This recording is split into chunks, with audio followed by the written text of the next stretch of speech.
55세의 나이에 제주 유백길에 오르게 된 추사 김정희.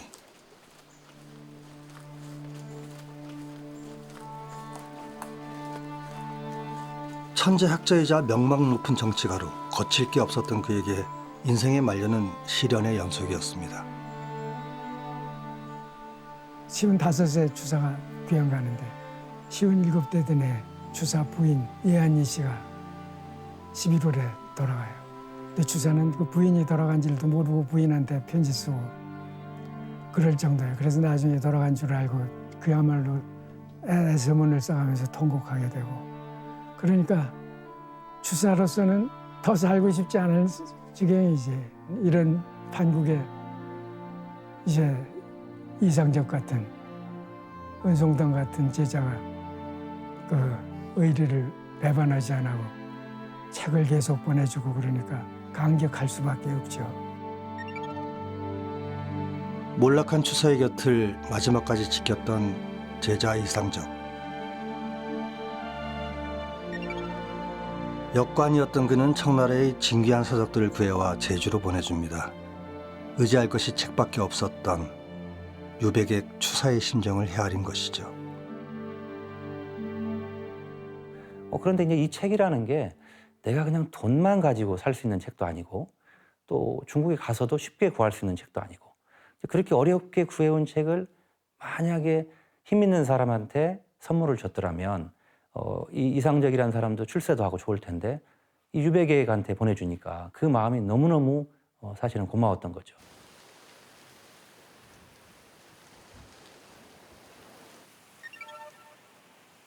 유배를 떠나온 지 4년째가 되던 해,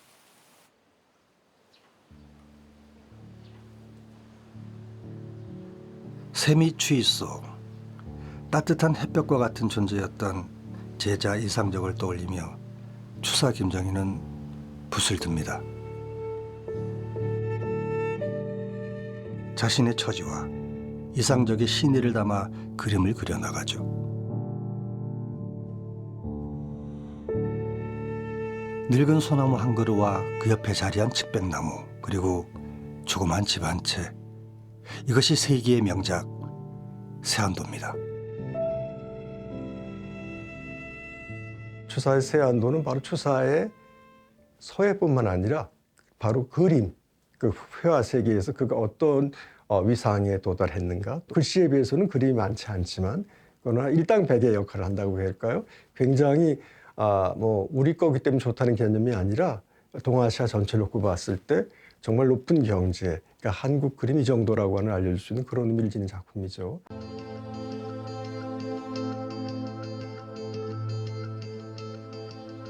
조선시대 마지막 수장가 김준학을 끝으로 세안도는 오랜 시간 행적이 묘연했습니다. 이상적의 제자인 김병선이라는 그런 분한테 넘어가게 됩니다. 그래서 김병선이라는 그 제자가 가지고 있다가 다시 김병선의 아들인 김준학이라는 분한테 넘어가게 되죠. 그래서 지금 우리가 보고 있는 어떤 그 세안도의 모습은 바로 이 김준학이라는 분이 지금 형태로 거의 만들었다고 볼 수 있는 거고. 머리끈을 달고 두루마리를 다시 꾸민 김준학은 일본의 국권을 빼앗긴 치욕의 해인 1910년 말 세안도에 이런 글을 남깁니다. 몰아치는 거센 바람에 바다도 해도 어둑한데 지금 시들고 마른 모습을 비웃지 말고 용비늘이 발해를 진동시키는 일을 지켜보게나. 일본의 침략으로 나라를 잃게 된 조선.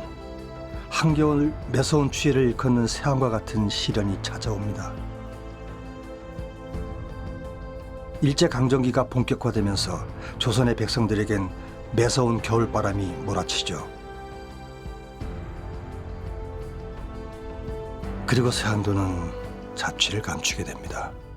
1,200원 나왔습니다. 그런데 400원 나왔습니다. 20여 년이란 긴 시간이 지난 뒤 행방을 알 수 없었던 세안도가 세간의 파장을 일으키며 다시 등장한 겁니다. 500원 나왔습니다. 1,600원, 1,800, 2,000원, 2,500원 나왔습니다. 자, 축하드립니다. 얼어붙은 조선, 그 혹독한 시기에 새로운 주인을 만나게 된 세안도. 일본인 후지스카 지카시, 그가 세안도의 새로운 수장가가 됩니다. 1931년에 일제에 의한 만주 침략이 있게 되는데 그로 말미암아서 만주 특수가 일어나서 미술품 거래와 수집 활동이 활발해지는데 후지스카가 그 30년대에 그 세안도를 소장하게 된 것도 커다란 흐름 속에서 보면 이런 전반적인 조류 속에서 이해할 수 있을 것으로 생각을 합니다. 1926년 경성제국대학교 동양철학과 교수로 재직했던 후지스카 지카시.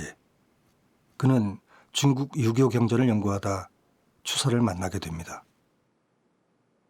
왜 이걸 김정일을 높게 평가했냐면 당시 조선의 학자들은 성리학만 했지 고증학은 하지 않았을 거라고 본인 스스로 생각했던 거예요. 그런데 그걸 김정일이라는 인물이 보기 좋게 깨뜨려 준 거죠. 그런 반면에 조선에서는 김정희 경학을 연구하는 사람이 없어요. 그래서 스스로가 김정희의 어떤 학문을 자기가 이어간다는 그런 생각을 하고 있는 겁니다. 높은 경지에 오른 추사의 학문과 예술에 매료된 후지스카 교수. 조선에 머문 17년 동안 추사 자료 수집에 열을 올립니다.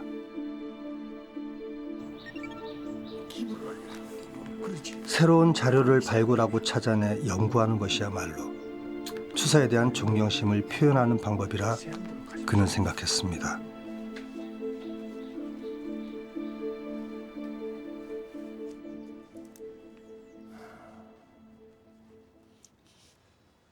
이렇게 조선 팔도를 돌아다니면서 모은 자료의 양이 방대해서 그는 일제강점기 조선 최고의 장서가로 알려질 정도였습니다.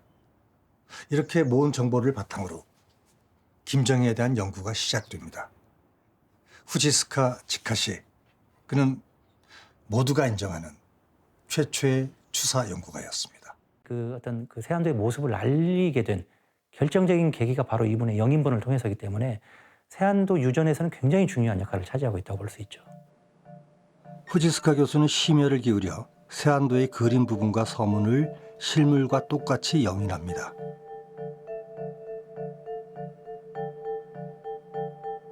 비록 복사본이지만 지금도 수천만 원의 가치가 매겨질 정도로 높이 평가받고 있죠. 소중한 사료 중 하나입니다.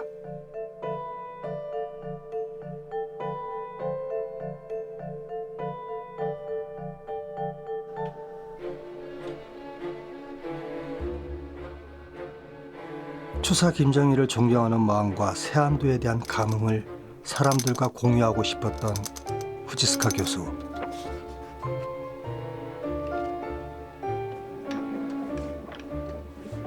그 마음을 담아 쓴 글을 영인본과 함께 지인들에게 나눠주죠.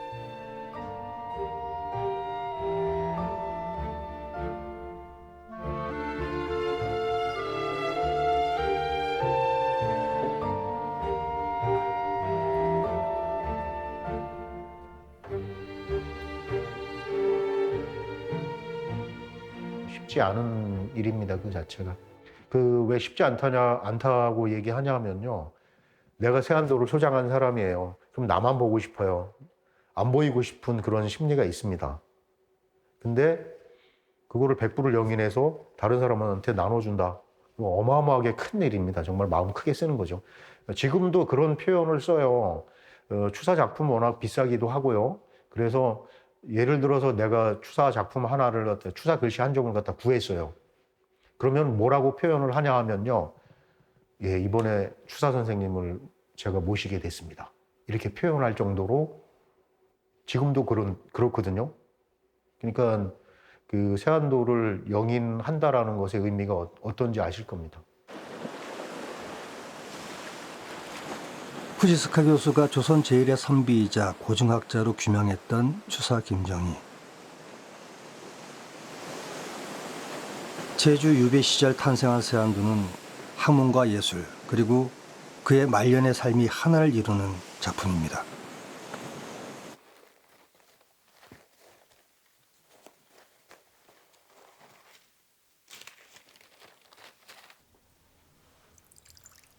세안도는 초묵법으로 그려졌습니다.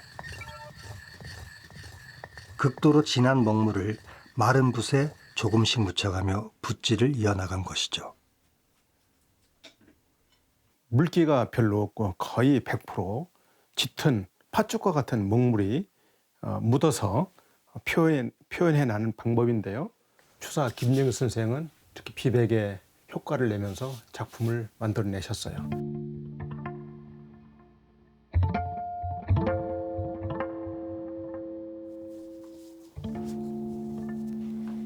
순간의 힘과 속도를 자유자재로 조절할 수 있어야만 가능하다는 초묵법.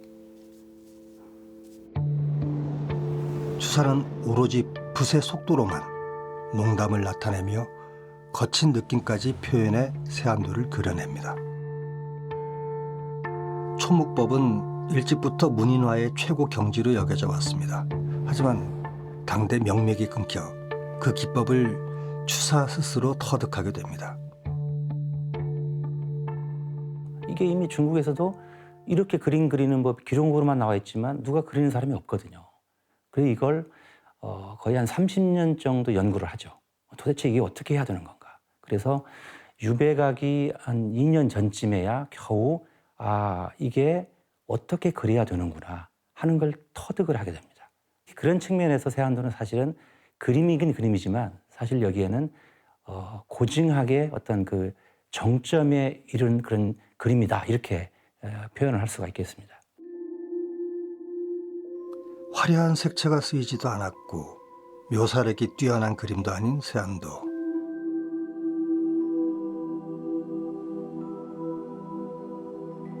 이런 세안도가 문인화의 정수인 또 하나의 이유는 추사의 마음을 담았기 때문입니다.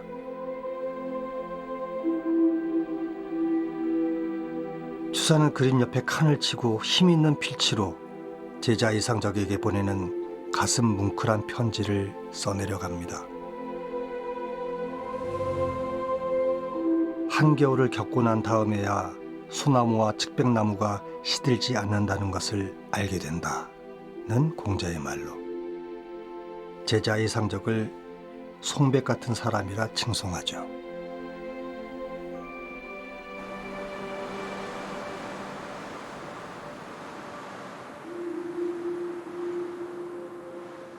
겨울처럼 황량해진 자신에게 위로가 되어준 제자 이상적. 그에 대한 마음을 압축적으로 표현한 것이죠. 텅 빈 곳에서도 충만함을 느낄 수 있도록 보이지 않는 마음을 담아낸 세안도. 이것이 세기의 걸작이라 불리는 이유입니다. 낙낙장성에 대한 한 가지만 남긴 상태로 그려져 있는데 그거 아무나 못하는 거죠. 그리고 추사 기상이라면은 그 고목나무도 기상 있게 내리 그릴 수가 있거든요. 근데 추사는 이미 그 고목이 돼봤단 말이에요. 그래서 고목이 되려면은 부드럽게 거친 먹으로 쓰면서도 부드러운 그 소나무의 기상을 표현하는 것이 옳은 거다 하는 사실을 알았죠. 사실 문인화라고 하는 게 서양 사람들은 좀 이해가 어려울 거예요. 그러나 이제 동양에서는 그림의 그 묘사보다는 그 그림이 담고 있는 뜻, 그러니까 사이라고 해서 그 고매한 정신 세계를 펼치는 데 의미를 두거든요. 아주 황량하고 쓸쓸한 경치라는 거지만 그 안에 이제 본질을 느끼는 거죠. 그러니까 어떻게 꽃핀 시절만 아름다운 것이 아니라 낙엽 지고 눈보라 내리는 겨울 풍경도 아름다운 것처럼 그러니까 인간의 모든 면들을 함께 생각해야 하는 그런 그림이기도 합니다. 세안도를 전해받은 이상적은 추사에게 편지를 보냅니다. 세안도 한 폭을 엎드려 읽으려니 저도 모르게 눈물이 흘러내립니다. 이 그림을 가지고 연경에 들어가서 장황을 한 다음 친구들에게 구경을 시키고 재영을 부탁할까 합니다. 이상적이 역관답게 이 외교술이 뛰어났던가 봐요.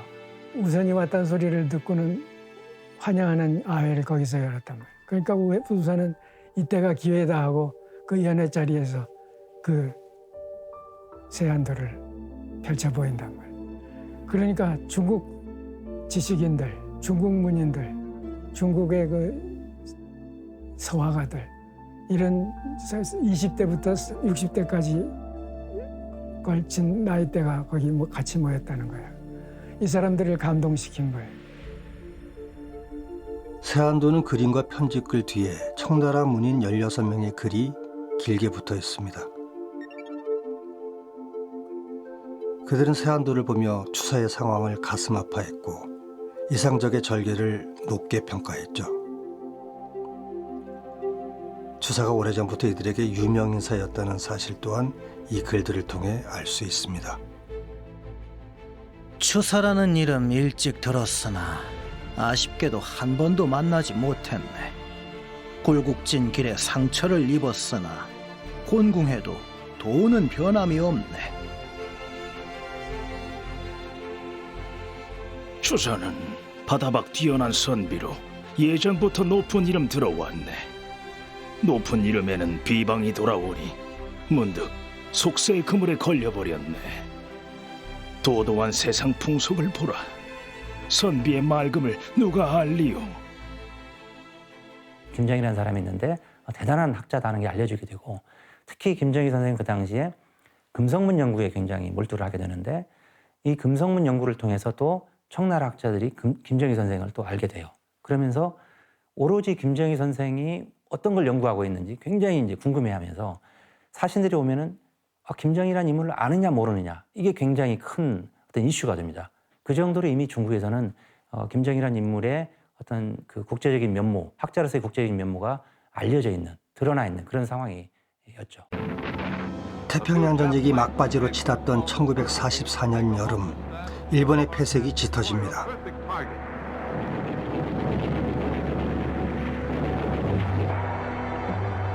조선에 있던 일본인들은 서둘러 귀국길에 오르기 시작하죠.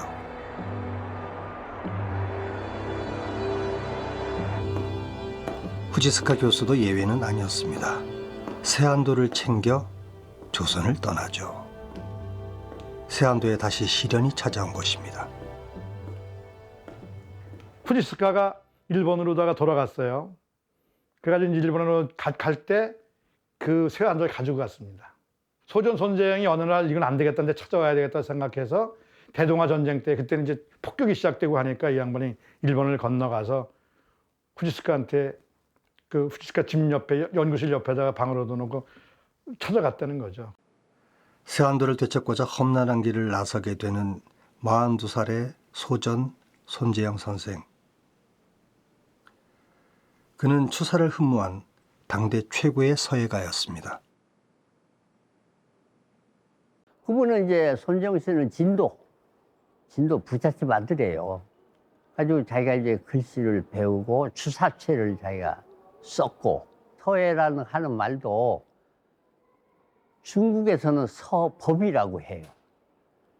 일본에서는 서도라고 하고 그거 손재영 선생은 그 예술이다. 서예라고 하자. 그리고 한글로 쓰는 것도 당당하게 국전에 출품을 시키자. 그런 점에서 소위 그 민족 자주성. 손재영 선생은 일본으로 향하는 배에 몸을 싣습니다. 당시 도쿄는 공습의 위협으로 전운이 감도는 상황.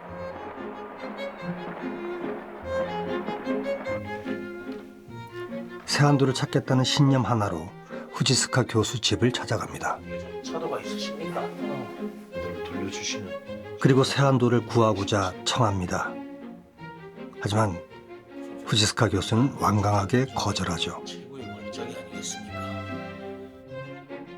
세안도를 일본에 남겨둘 수 없었던 손재영 선생.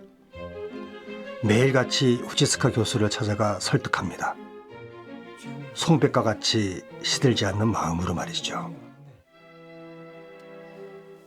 10여 년 후 손재영 선생이 당시를 회고한 인터뷰가 신문에 실리게 됩니다.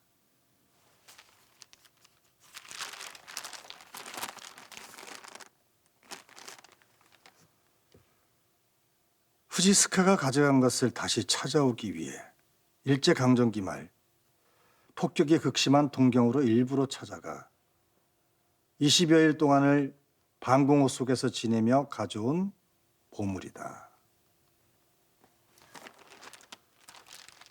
손재영 선생의 노력과 간절함으로 인해 세안도는 돌아올 수 있었습니다.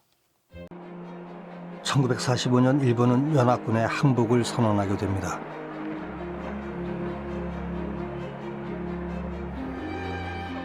드디어 나라의 세한이 지나고 해방이라는 봄날이 찾아온 것이죠. 손재영 선생은 품에 숨겨두었던 세안도를 꺼내어 해방의 감격을 새기기로 합니다.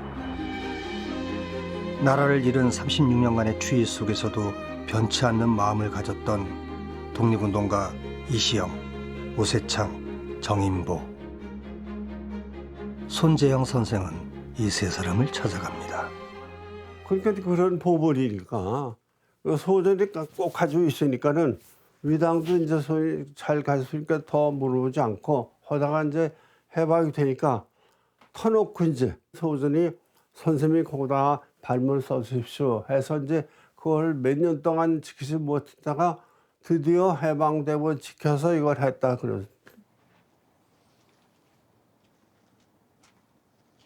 암흑기, 민족 문화를 지키고 김정의 정신을 이어간 대표적 인물 오세창. 그는 세안도를 되찾아온 손재영 선생의 노고를 치하합니다. 계몽 활동을 주도했던 독립운동가이자 시와 문장에도 뛰어났던 정인보. 이 한 그림이 돌아온 것이 지금 강산을 되찾을 조짐이었다.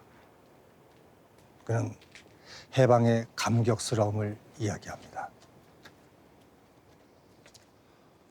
만주에서 한인 무관학교를 창설하여 항일 투사를 양성하며 독립운동을 펼쳤던 초대 부통령 이시영은 이렇게 글을 남깁니다.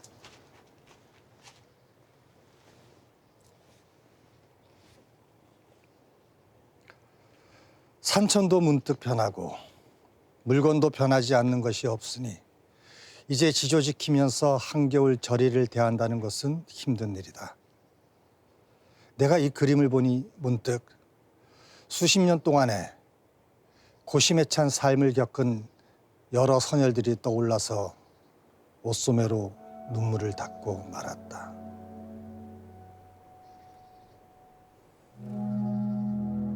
세안도를 보면서 그는 일제강점기라는 혹독한 추위 속에서 독립을 위해 목숨을 바친 동료들을 떠올렸죠. 같이 독립운동을 했던 열사들은 죽은 사람이 더 많아. 나만 살아서 돌아온 거에 대한 어떤 그런 의미를 그 세안도에 붙이잖아요. 그래서 세안도는 그런 의미, 그런 마음, 정, 그거로 봐야지 이거는 하나의 잘된 그림 이런 거로 보는 건 아니죠. 그게 이제 유리한 거지 있죠.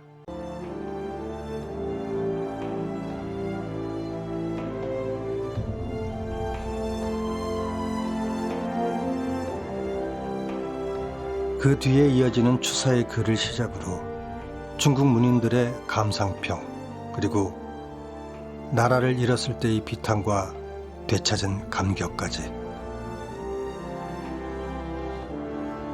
총 길이 15m에 달하는 세안도에는 그 여정이 켜켜이 쌓여 새겨져 있습니다.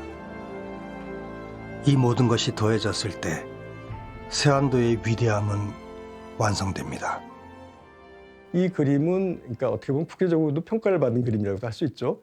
중국의 대가들이 거기에 천평을 썼고 또 우리나라 사람으로서는 위당 정인보 선생이 쓰셨고 또 초대 부통령으로서 서화에 관심이 많았던 이시영 선생도 쓰시고 있어서 이 그림의 성과는 뭐 재론의 그 여지가 없을 정도로 하여튼 그런 역사적인 검증과 또 스토리를 갖고 있고 또 존재하기까지 모든 일이 연결되어 있는 그런 작품이라는 점에서도 문화사적인 의미를 지니게 되는 거죠.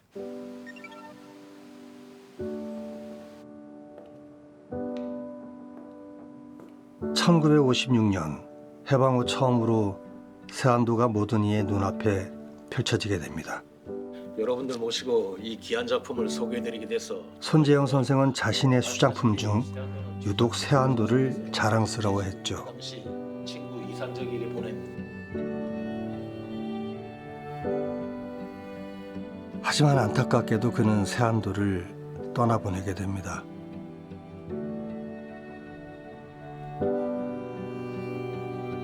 (1971년) 국회의원에 당선됐지만 선거 자금으로 많은 재산을 써버린 손재영 선생.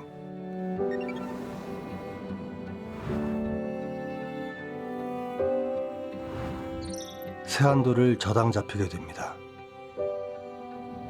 다시 찾아올 수 있을 거라 믿었지만 그것이 세안도와의 마지막이었습니다.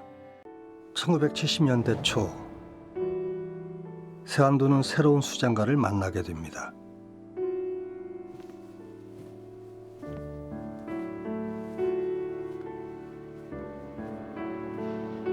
당시 수백여 점의 문화재를 수장하고 있었던 손세기 선생. 추사의 작품을 유독 좋아했던 그가 세안도의 새로운 소유자가 됩니다. 손세기 선생은 우리 문화재를 사랑하는 개성 출신의 사업가였습니다. 저희 할아버님이요, 개성에서 인삼 농사를 크게 지셨고, 전쟁 통에 인삼은 이제 다 두고 나오셔가지고 남한에 피난 오셔가지고 이제 사업을 다시 아버님 같이 일구셨던 분이시죠. 왜 그런지 이렇게 사업해서 그 여유 자금이 생기시면은 허튼 데 쓰지 않으시고 거의 문화재, 저희 집안일 경우에는 문화재 수집에 굉장히 많은 관심을 가지셨어요. 1973년 칠순을 맞은 손세기 선생은 자신이 수장하고 있는 고서와 200여 점을 서강대에 기증합니다. 당시 기증한 작품 중 하나인 양사언필 초서, 현재 보물 제 1624호로 지정되어 있습니다.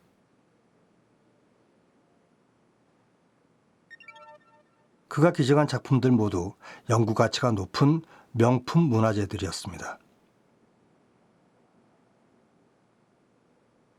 글씨도 그렇고 그림도 그렇고 각 시대별로 쭉 선정을 해가지고 해놔가지고 우리 박물관에 소장되어 있는, 다시 말해서 손세기 선생님이 기증한 그 작품만으로도 글씨도 그렇고 그림도 그렇고 미술사를 개관해서 쓸 수 있게끔 되어 있다. 손세기 선생은 아들 손창근 선생과 면나를 고심하며 기증서를 작성합니다. 우리 선조의 유품을 영구 보존해 주시고 옛 문화를 연구하는데 도움이 되게 하여 주시기 바라나이다.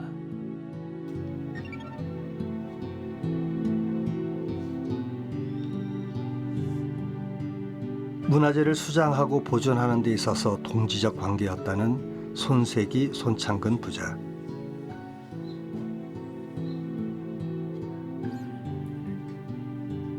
아들 손창근 선생은 서강대 기증 이후 세안도를 포함한 수장품들을 아버지로부터 일임받게 됩니다. 세안도에 대한 사랑 또한 대를 이어갔죠. 80년대 중반 모 재벌가는 10억 원에 세안도를 팔 것을 제안했습니다. 하지만 세안도는 돈과 바꿀 수 없는 존재였습니다. 세안도는 특별히 되게 튼튼하고 단단한 너무너무 오래된 금고에다 넣어두셨대요. 그래서 그 방에 들어갈 때도 열쇠를 잠그셨고 또 그 금고도 열쇠를 잠그고, 그래서 몇중 장치를 해서 세안도를 보관을 하셨다고 하더라고요. 아무도 선생님이 그 세안도를 지켜왔던 50년의 세월을 상상도 못 하실 것 같아요. 다 모든 거를 철저하게 철두철미하게 준비를 해야 되는 거다라는 생각으로 그 오랜 시간 세안도의 지킴이가 되셨을 것 같아요. 2018년 손창근 선생은 대를 이어 수집한 304점의 문화재를 국립중앙박물관에 기증합니다. 하지만 마지막 한 점, 세안도만은 놓아줄 수 없었죠. 2000년도 1월 초에 그 어머님하고 아버님이 그런 대화를 하셨다는 거죠. 어머님이 당신 이거 하나 빼놨는데 이거 왜 뺐냐? 주면 다 주는 거지. 어머님이 당신 나 이거 사랑하냐? 당신 나 사랑해? 나 사랑한다 했더니 그럼 나 달라. 내가 기증하겠다. 그거 왜 그걸 거기서 아버님이 지셨다고 얘기해야 되나요? 그게 그냥 그 두 분의 대화가 모든 걸 정리한 거죠. 그래서 알겠다. 박물관에 연락해 가서 다 기증하겠다. 지난해 겨울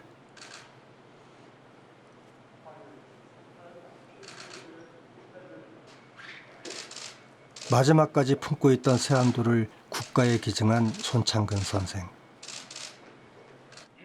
예, 촬영하겠습니다. 문화훈장 최고의 영예인 금관 문화훈장을 받게 됩니다.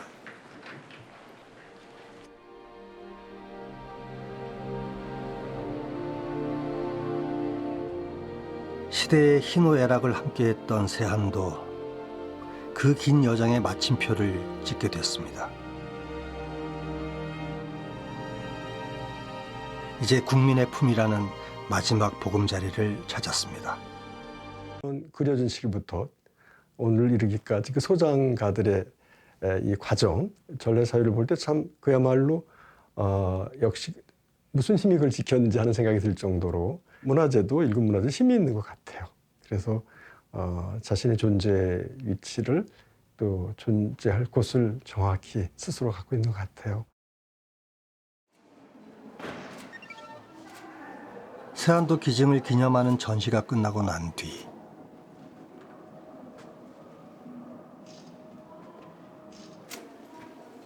특별한 손님이 찾아왔습니다. 모든 이들이 함께할 수 있도록 담대하게 세안도를 기증한 손창근 선생.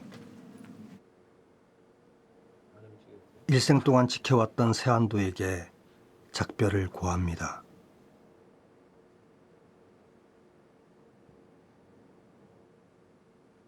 원고식처럼 저렇게 가루와 세로선이 있고 그 사이에 정성스러운 마지막 인사로 한 거.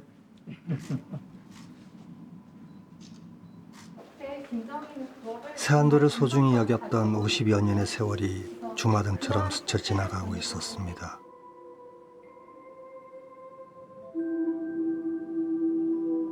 (178년의) 시간을 거치며 많은 사람들에게 송백의 마음을 전했던 세안도. 지금 인생의 가장 추운 날을 겪고 있는 누군가에게 세안도의 위로가 전해지길 바랍니다.